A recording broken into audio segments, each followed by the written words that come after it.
তৃতীয় দিন বলা চলে। গতকাল সন্ধ্যার পর যদিও ফায়ার সার্ভিসের পক্ষ থেকে বলা হয়েছিল আগুন নিয়ন্ত্রণে আনা হয়েছে, তবে আমরা এখন পর্যন্ত দেখেছি ডিসিসি মার্কেটের আমার পিছনের যে অংশটি সেখান থেকে প্রচণ্ড ধোঁয়া বেরোচ্ছে। ধোঁয়ার এই কুণ্ডলি দেখা বলাই যায় যে আগুন এখন পর্যন্ত পুরোপুরি নিভেনি।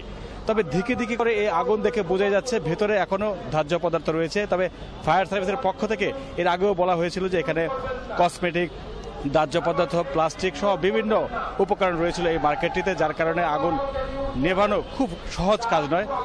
যেহেতু বাহ্যিকভাবে আগুন নিয়ন্ত্রণে আনার কথা বলা হয়েছে বা আগুন নিয়ন্ত্রণে আনা হয়েছেও, তবে ধোঁয়া ভিতর থেকে কুণ্ডলি পাকিয়ে ধোঁয়া আসলে বের হচ্ছে। এই ধোঁয়া থেকে আসলে আশপাশে বোঝা যাচ্ছে যে ভিতরে এখন পর্যন্ত প্রচণ্ড উত্তাপ বিরাজ করছে।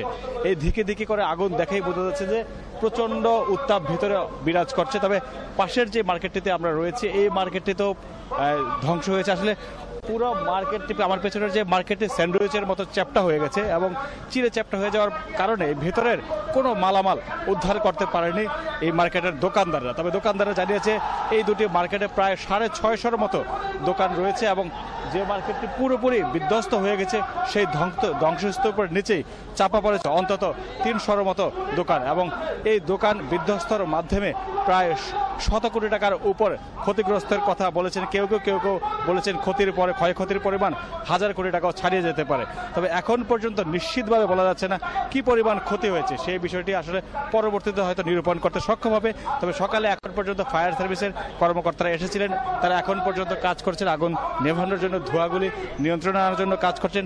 তদন্ত কমিটির যে প্রধান মোশাররফ হোসেন লেফটেন্যান্ট কর্নেল, তিনি বলেছেন যে আগুন কি কারণে লেগেছিল, এটাকে নাশকতা নাকি স্রেফ অগ্নিকাণ্ড, সেই বিষয়টি তারা খতিয়ে দেখছে, তারা আলামত সংগ্রহের কাজগুলো করছে। তবে দোকান মালিকরা বলছেন যে এই দোকানটি ছিল তাদের শেষ সম্বল, কারো ছিল শেষ অবলম্বন এবং এই দোকান পুড়ে যাওয়ার মাধ্যমে তাদের স্বপ্নটুকু পুড়ে ছাই হয়ে গেছে বলে মনে করেন দোকানদাররা। তবে তারা দাবি করছেন যে দোকানদাররা, আমরা দেখতে পাচ্ছি যে দোকানদাররা একটা বৈঠকও করছে, তারা দাবি করছেন সরকার এবং কর্তৃপক্ষের কাছে যত দ্রুত সম্ভব মার্কেটটি পুনর্নির্মাণ করে তাদের আবার পুনর্বাসনের ব্যবস্থা করা হবে, তবে তাদের ক্ষতি কিছুটা পুষিয়ে আনা সম্ভব হবে।